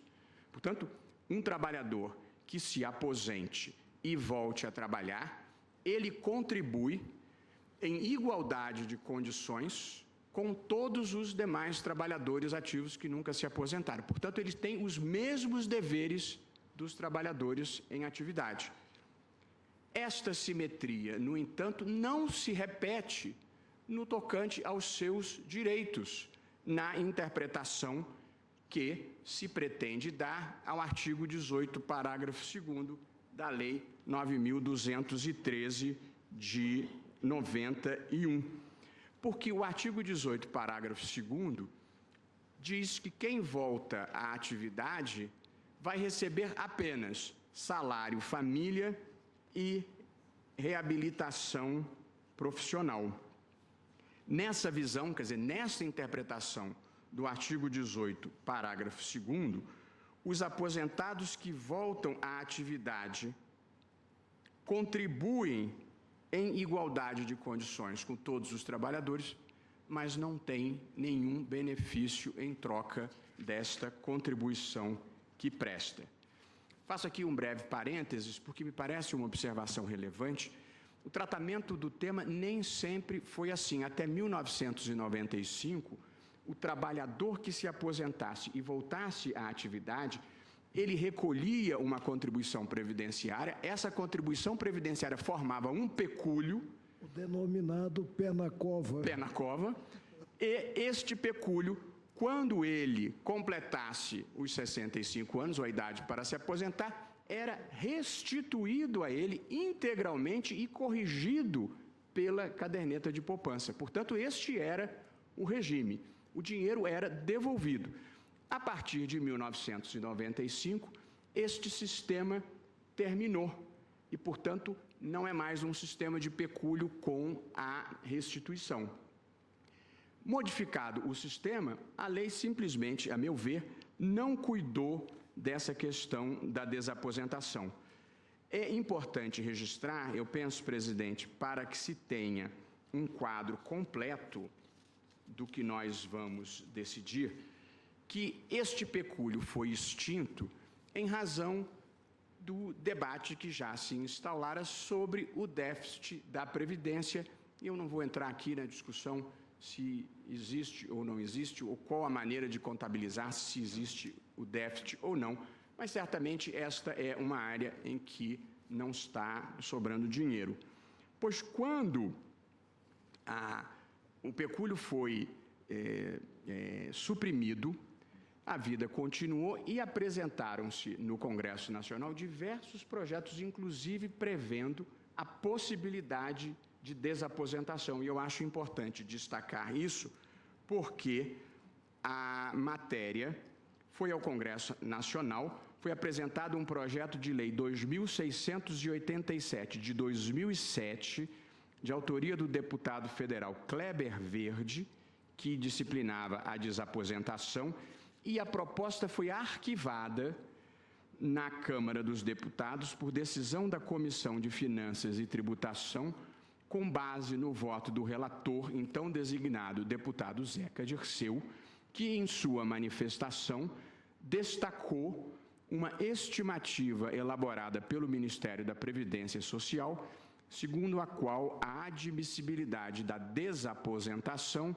tenderia a reproduzir no longo prazo um impacto de 69 bilhões.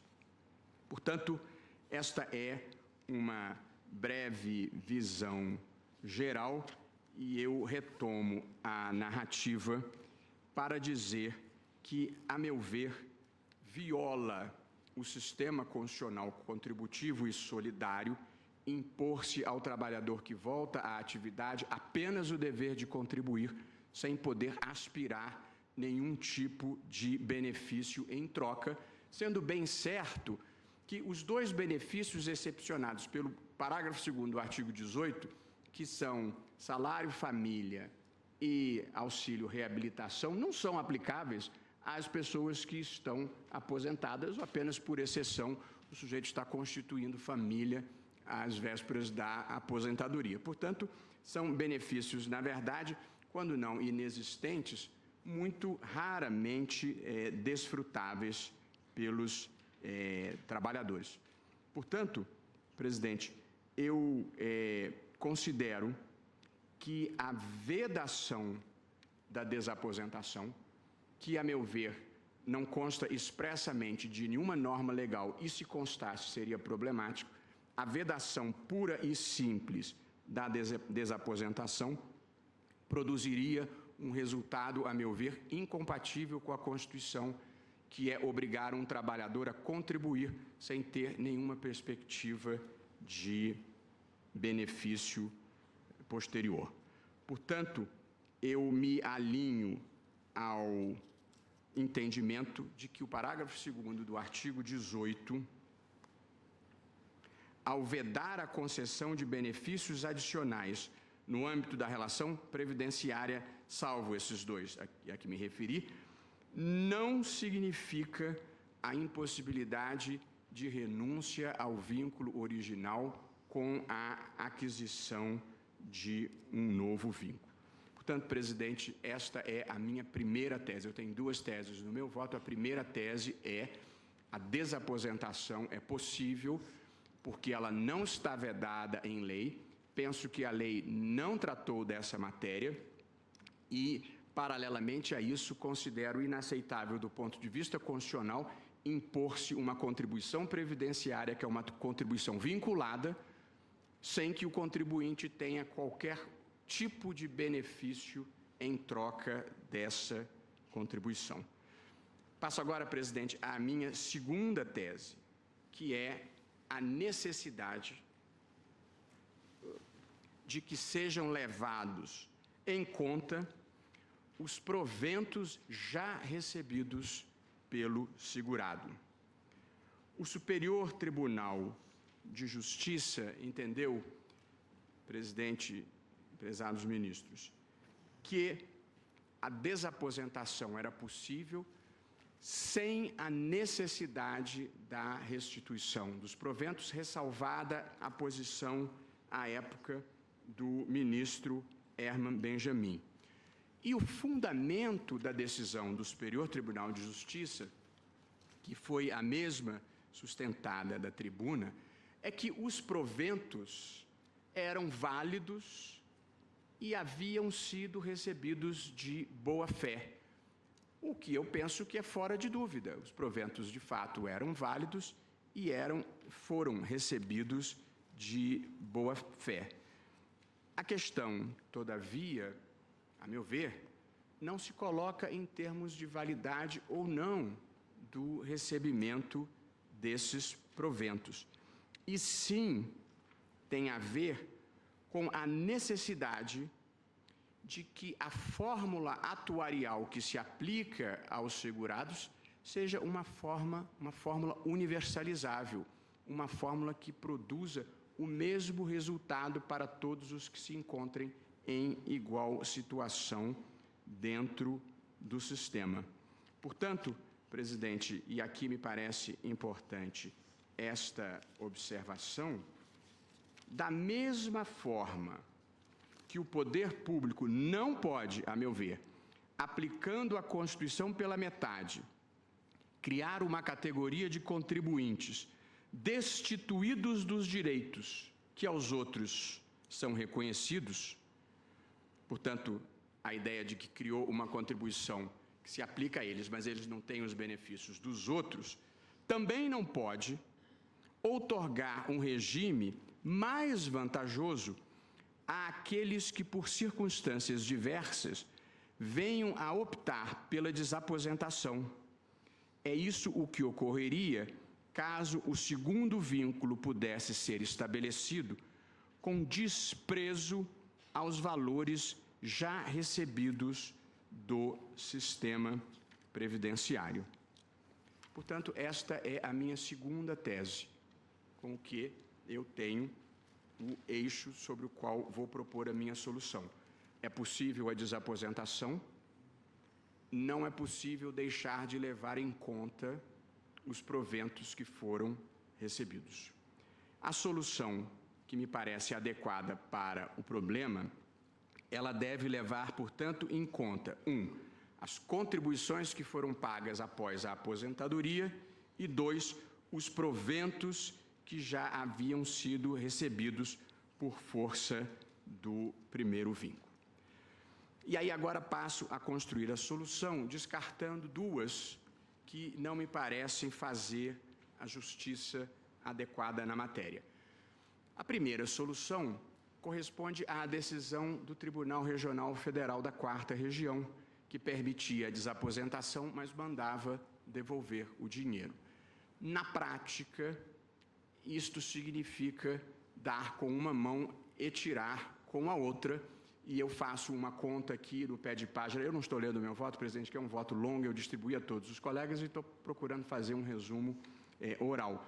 Mas no meu voto eu faço uma demonstração utilizando o pagamento médio, o benefício médio, para demonstrar que seria impossível uma pessoa para desfrutar do novo vínculo, ter que restituir tudo aquilo que tivesse recebido no vínculo anterior. Portanto, mandar restituir integralmente e negar o direito vem a ser mais ou menos a mesma coisa. A outra possibilidade que eu considerei foi a de se escalonar esta devolução pela sobrevida do segurado. E fiz as operações aritméticas próprias, com a ajuda adequada, naturalmente. Eu sou do tempo em que se dizia tão burrinho para matemática, vai ter que estudar direito. Embora eu não endosse, nem quanto a mim, nem quanto ao direito em geral, esta aversão à matemática, eu tive a ajuda própria para constatar que também a fórmula de devolver parceladamente ao longo da sobrevida era inviável, porque na prática significaria não dar benefício algum ao segurado em razão do quanto ele teria que descontar. Ele teria que descontar mais do que ele receberia complementarmente com o segundo vínculo. Portanto, essas duas fórmulas não serviam. De modo que, caso não houvesse uma outra fórmula, uma terceira possibilidade extraível do sistema, eu acho que a solução que nós teríamos que pronunciar seria a de exortar o legislador ordinário a prover sobre esta matéria, dizendo: falta legislação e é preciso construir uma solução inovando no ordenamento jurídico. Porém, presidente, eu entendo que é possível construir uma solução de meio caminho, justa, utilizando a principiologia e as normas infraconstitucionais que já existem no sistema. E, portanto, eu passo a me dedicar a expor brevemente esta fórmula que, ao vitro, ser possível e desejável se os colegas a ela aderirem. De modo que, sem retirar do Congresso Nacional a possibilidade de, a qualquer tempo, dispor diferentemente sobre essa matéria, observado os balizamentos constitucionais, eu penso que é possível construir uma solução à luz dos princípios e das normas que são extraídas do sistema. E passo, portanto, a enunciar esta minha proposta de solução. A desaposentação, como nós vimos, significaria a cessação de um vínculo e a aquisição de um novo vínculo. Para o cálculo do benefício, o cálculo do novo benefício, tal como previsto na legislação, tal como previsto no artigo 29, inciso 1 da Lei 8.213, presidente, o cálculo é feito da seguinte forma: multiplica-se a média aritmética das contribuições pelo fator previdenciário aplicável ao requerente. Esta é a fórmula adotada no sistema para cálculo do benefício.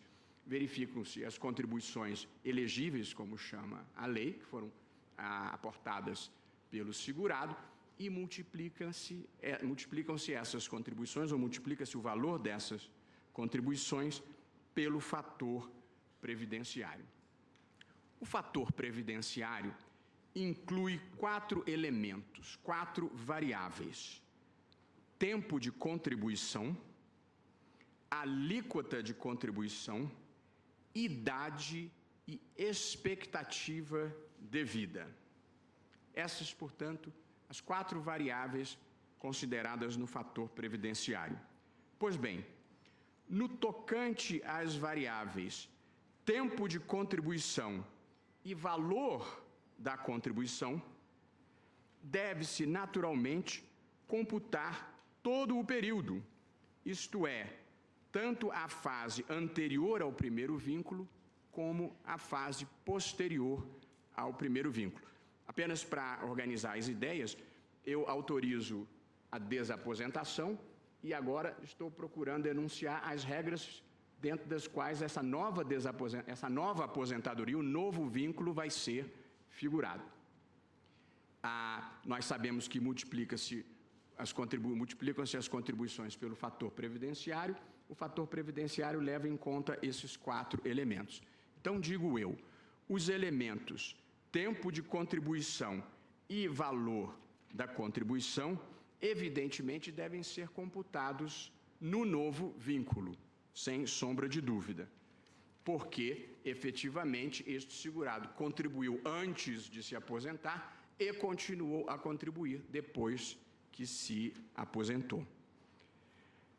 Pergunta que cabe fazer é a seguinte: como se deve proceder na aplicação da fórmula quanto aos fatores idade e expectativa de vida? E aqui cabe perguntar qual é, dentro do fator previdenciário, a finalidade desses dois elementos, dessas duas variáveis, idade e expectativa de vida. E a resposta é simples e intuitiva. Eles estão lá para graduar o benefício em função do tempo que o segurado ainda vai permanecer no sistema. É para isso, essencialmente, que existe o fator previdenciário e, sobretudo, esses dois elementos. Portanto, os elementos idade e expectativa de vida se destinam a captar o tempo que o segurado vai permanecer como beneficiário do regime geral da Previdência Social. Pois bem, quando o segurado esteja requerendo a concessão da sua primeira e única aposentadoria, a expectativa de vida e a idade a serem consideradas são, por motivos óbvios, a do momento do pedido. Portanto, no momento em que se requer a primeira aposentadoria, computam-se, naquela data, tempo de contribuição, valor da contribuição, idade e expectativa de vida. E esse é um cálculo muito simples, que é o cálculo feito nas aposentadorias em geral. A situação é diferente, porém, no caso em que o segurado está requerendo uma segunda aposentadoria.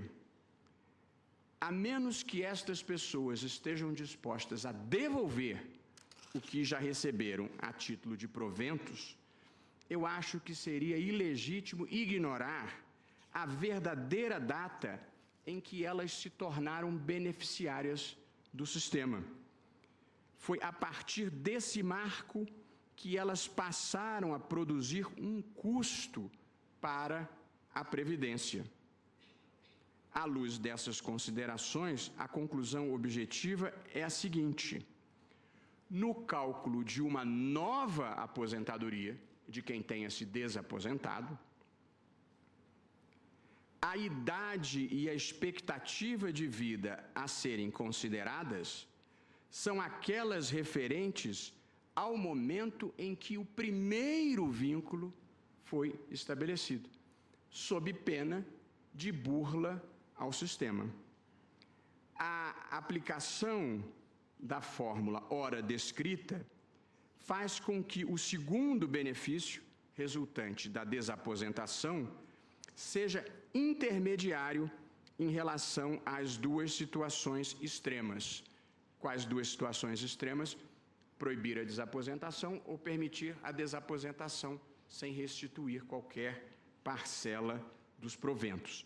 E aí, presidente, caros ministros, também esta conta eu diligenciei que fosse feita por especialistas para verificar que esta fórmula que eu proponho produz, como média, utilizando números padrão, um aumento no valor da aposentadoria, da primeira para a segunda, de cerca de 24,7%, que produz um custo fiscal totalmente assimilável, também de acordo com as contas que diligenciei fossem feitas.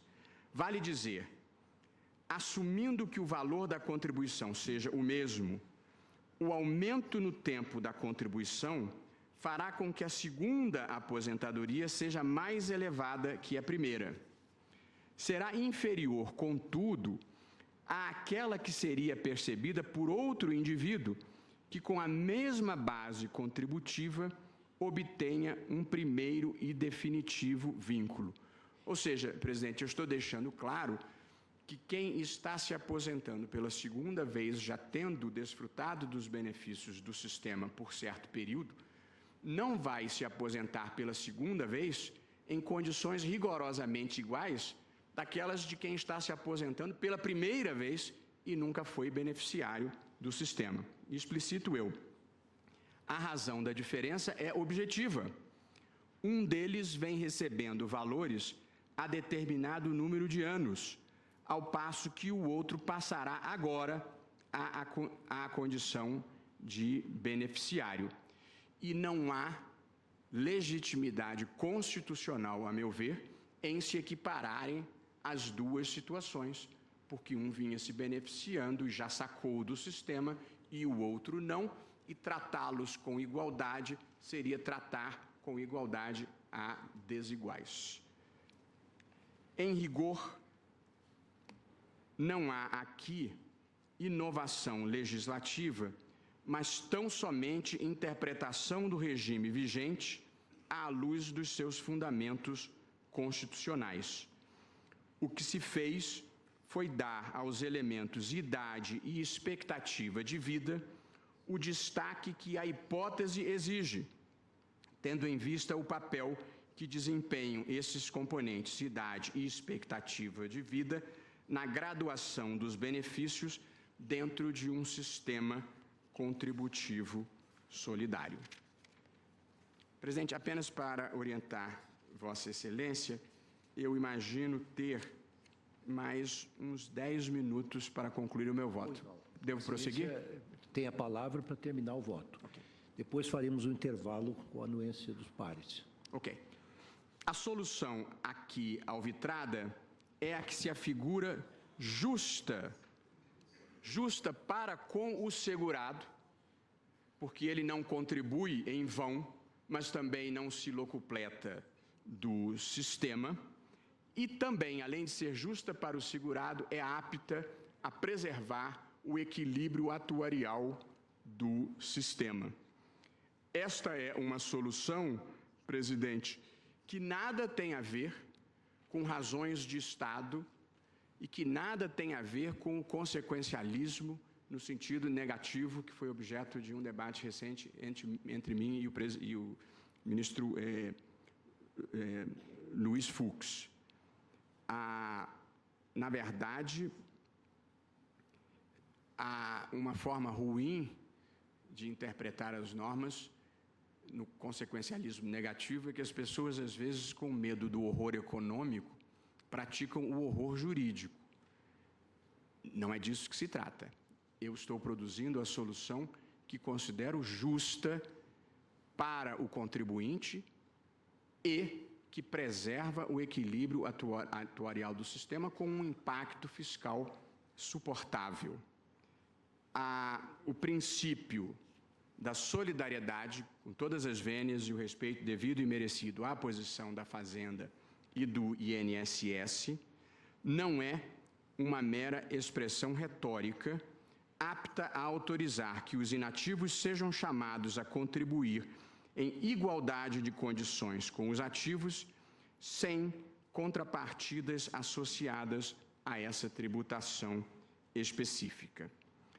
Tais contrapartidas que decorrem, eu repito, do caráter ao menos em parte contributivo do sistema, devem estar presentes mesmo em eventual cenário em que não se admitisse a desaposentação. E esse me parece ser um ponto importante, presidente. Mesmo quem interprete o parágrafo 2º do artigo 18 como vedatório da desaposentação, tem que, todavia, considerar a indesejabilidade constitucional e consequente invalidade de uma contribuição vinculada sem qualquer benefício. E aqui, presidente, apenas para fazer um breve exercício, é possível cogitar uma solução alternativa para o tema, alternativa a que eu estou propondo. mas ela teria uma feição aditiva mais acentuada, uma feição de inovação normativa mais acentuada, embora fosse uma fórmula muito mais simples e análoga à que já vigorou, que era a fórmula do pecúlio. Como o sistema é contributivo e o sistema é solidário, é possível admitir que parte desta contribuição efetivamente não vai reverter em qualquer benefício para o segurado.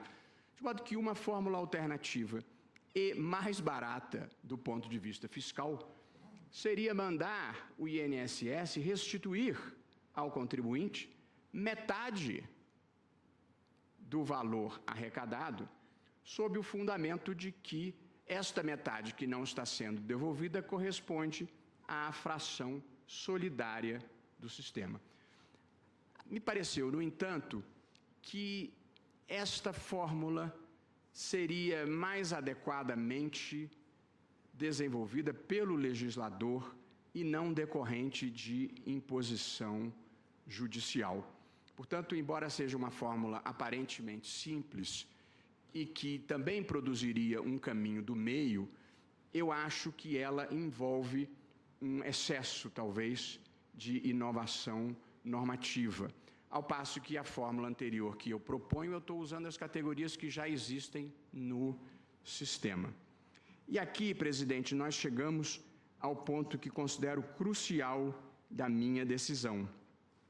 O que eu acho verdadeiramente é que a ordem jurídica infraconstitucional não enfrentou a questão da desaposentação. A meu ver, o legislador tem que cuidar dessa matéria. E acho que o legislador pode autorizar a desaposentação ou ele pode vedar a desaposentação. O que ele não pode fazer, a meu ver, é determinar que se arrecade uma contribuição sem oferecer qualquer benefício em troca. De modo que, em última análise, cabe ao legislador prover a respeito. Inclusive para que o legislador, no debate público do Congresso Nacional, possa conduzir uma discussão sincera e republicana acerca da instituição de uma idade mínima para a aposentadoria dentro do regime geral da Previdência, na linha do que se verifica na quase generalidade dos países do mundo.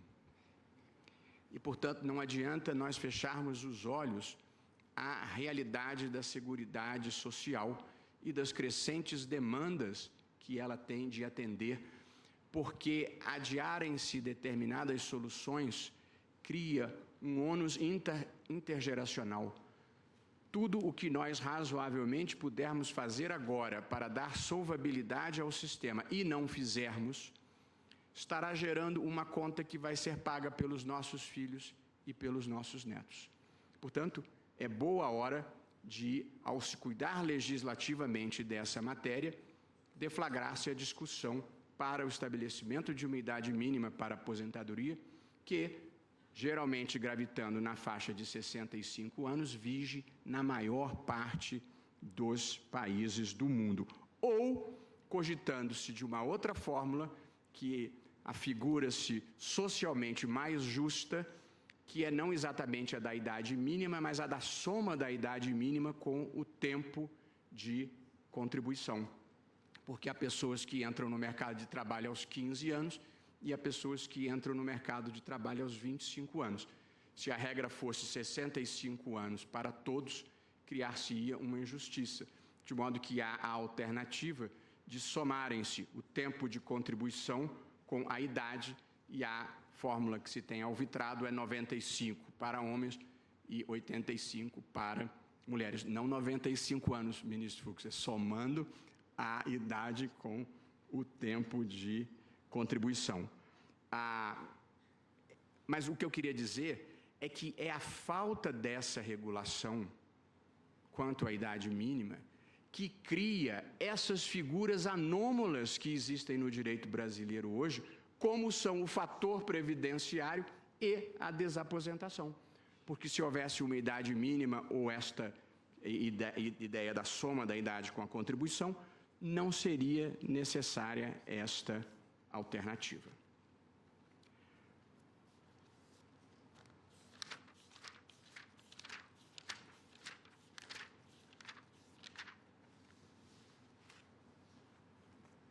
Portanto, presidente, e concluindo a parte expositiva do meu voto antes de ingressar na conclusão, digo eu, por isso mesmo, por todas essas razões, é adequado que a solução ora apresentada comece a produzir efeitos somente a partir de 180 dias após a sua publicação. O diferimento dos efeitos da interpretação aqui adotada justifica-se por duplo fundamento. O primeiro é o de permitir que o INSS e a própria União se organizem para atender à demanda dos potenciais beneficiários, tanto sob o ponto de vista operacional quanto do custeio. O segundo ponto, razão desse diferimento por 180 dias e mais relevante, é o de prestigiar, na maior medida legítima, a liberdade de conformação do legislador, que poderá instituir regime alternativo que atenda às diretrizes constitucionais aqui delineadas. Na falta de ação legislativa dentro desses 180 dias, ou até que ela sobrevenha, a decisão a ser tomada pelo Supremo Tribunal Federal deve garantir que o direito dos segurados seja observado. Portanto, antes de passar à conclusão, presidente, basicamente, eu estou assentando ser possível a desaposentação, ser possível a aquisição do segundo vínculo, no cálculo dos proventos relativos ao segundo vínculo, os elementos do fator previdenciário, idade e expectativa de vida são reconduzidos ao momento da primeira aposentadoria, ao primeiro vínculo. Essa é a solução que eu proponho e acho que extraio ela dos princípios constitucionais aplicáveis. Porém, digo que esta decisão só vai viger daqui a 180 dias, para que, neste prazo, o Congresso Nacional, se entender próprio, possa dispor sobre a desaposentação da maneira que lhe aprouver, respeitados os parâmetros constitucionais. E faço isso por entender que existe uma lacuna normativa em relação à figura da desaposentação. E passo, presidente, à conclusão do meu voto. E devo dizer, presidente, que este foi o caso mais difícil que eu recebi e estudei ao longo desse meu primeiro ano e pouco aqui no Supremo Tribunal Federal. As soluções extremas eram fáceis e ambas tinham algum fundamento normativo. Tanto o fundamento de vedar-se a desaposentação, que é uma leitura comportada pelo parágrafo 2º do artigo 18, quanto a solução de que era pura e simplesmente possível a desaposentação sem ter que devolver nada. Porém, eu entendo que a primeira solução de vedar a desaposentação era injusta com o contribuinte e considero que a segunda solução é injusta do ponto de vista da justiça atuarial e, portanto, também não serviria. E a minha dificuldade foi precisamente construir este caminho do meio que eu estou tentando construir aqui, atendendo às expectativas legítimas e razoáveis de ambos os lados. E passo a ler, presidente, a conclusão do meu voto.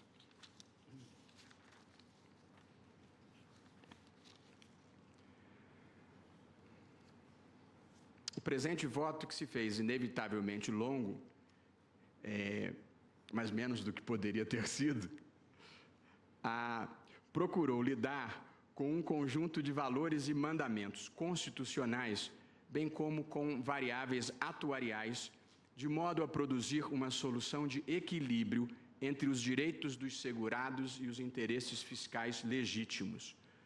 Foram considerados e sopesados os conceitos de justiça comutativa e justiça distributiva, de equilíbrio financeiro e atuarial, assim como de justiça intergeracional. Quanto a esta última, é bem de ver que cada novo benefício criado hoje será suportado pela próxima geração, que não deve ter o seu futuro e sua seguridade inviabilizados. Por fim, a decisão aqui lançada, sem abdicar do papel próprio dos tribunais, que é a tutela de direitos, fez questão de abrir um diálogo institucional e respeitar a separação de poderes. A solução aqui alvitrada decorre da interpretação sistemática e teleológica da Constituição e da legislação, mas é certamente inovadora, na medida em que supre uma lacuna referente ao tratamento jurídico da desaposentação.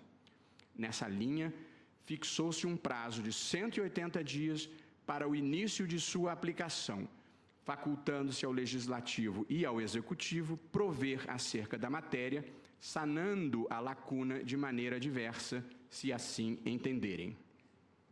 As premissas extraídas do sistema constitucional e legal, que serviram de fio condutor à conclusão a seguir enunciada objetivamente, foram as seguintes. E aqui, presidente, anuncio brevemente, por deferência inclusive às partes, as premissas centrais do meu raciocínio. A saber, primeira, o regime geral da Previdência Social constitui um sistema baseado em duplo fundamento, contributivo e solidário. 2. Inexiste comutatividade estrita entre contribuição em benefício em razão do caráter solidário do sistema. De outra parte, não é legítima a cobrança de contribuição sem oferta de qualquer benefício real, em razão do caráter contributivo do sistema. Terceira, compromete o equilíbrio financeiro e atuarial do sistema previdenciário o incentivo a aposentadorias precoces. Sobretudo, viola o princípio da isonomia, que aqueles que tenham passado a inatividade precocemente desfrutem de situação mais favorável do que aqueles que permaneceram mais tempo em atividade, sem se beneficiarem do sistema previdenciário. 4. O artigo 18, parágrafo 2º da Lei 8.213 de 91, não contempla a situação de alguém que tenha se aposentado e, havendo voltado à atividade, deseje renunciar à primeira aposentadoria para obter uma nova. Vale dizer, existe uma lacuna na legislação. E 5, a lacuna é explicável porque, anteriormente, até o advento da Lei 9.032 de 95, vigorava um sistema de pecúlio, com a devolução das contribuições efetuadas após a aposentadoria, no momento em que o segurado passasse, em definitivo, à inatividade. Diante disso, a questão da desaposentação não se colocava. Por todo o exposto, presidente, dou provimento parcial aos recursos extraordinários interpostos para assentar o direito à desaposentação, isto é, a renúncia à aposentadoria anterior e aquisição de uma nova, observados os critérios aqui estabelecidos. Como consequência, a tese a ser firmada com os efeitos inerentes ao Instituto da Repercussão Geral é a seguinte: inexistem fundamentos legais válidos que impeçam a renúncia a uma aposentadoria concedida pelo regime geral da Previdência Social para o fim de requerer um novo benefício, mais vantajoso, tendo em conta contribuições obrigatórias efetuadas em razão de atividade laboral realizada após o primeiro vínculo. A fim de preservar a uniformidade atuarial, relacionada à isonomia e à justiça entre gerações, essa possibilidade é condicionada à exigência de que sejam levados em conta os proventos já recebidos por parte do interessado. A despeito da falta de disciplina legal específica sobre o tema, é possível interpretar o sistema constitucional e legal vigente para assentar a seguinte orientação geral: no cálculo dos novos proventos, os fatores idade e expectativa de vida devem ser aferidos com referência ao momento de aquisição da primeira aposentadoria. Com isso, se impede que tais fatores tenham deturpada a sua finalidade de graduar os benefícios segundo o tempo estimado de sua fruição por parte do segurado. Tal orientação passará a ser aplicada 180 dias após a publicação do presente acórdão, caso os poderes legislativo e executivo não optem por instituir disciplina diversa, compatível com as premissas da presente decisão, mediante ato normativo primário próprio. E, finalmente, presidente, como se trata, na verdade, de uma regra nova, extraída dos princípios que regem o sistema, sua aplicação se dará a partir da data em que se tornar eficaz, isto é, dentro de 180 dias, salvo se ato normativo primário for editado para disciplinar a matéria de modo diferente. Portanto, presidente, esta é a minha manifestação, e apenas recapitulando essa parte final, eu defiro a desaposentação. A idade e a expectativa de vida do segundo vínculo remontam à primeira aposentadoria. A decisão só vai vigir daqui a 180 dias para dar tempo ao Congresso Nacional para prover diferentemente sobre o tema, se assim desejar. E este novo critério, esta nova orientação, só valerá ex nunc porque equiparo-a à criação de uma norma nova. É como voto, presidente. Pois não, agradeço a Vossa Excelência pelo substancioso voto que proferiu e suspendo a sessão por 30 minutos.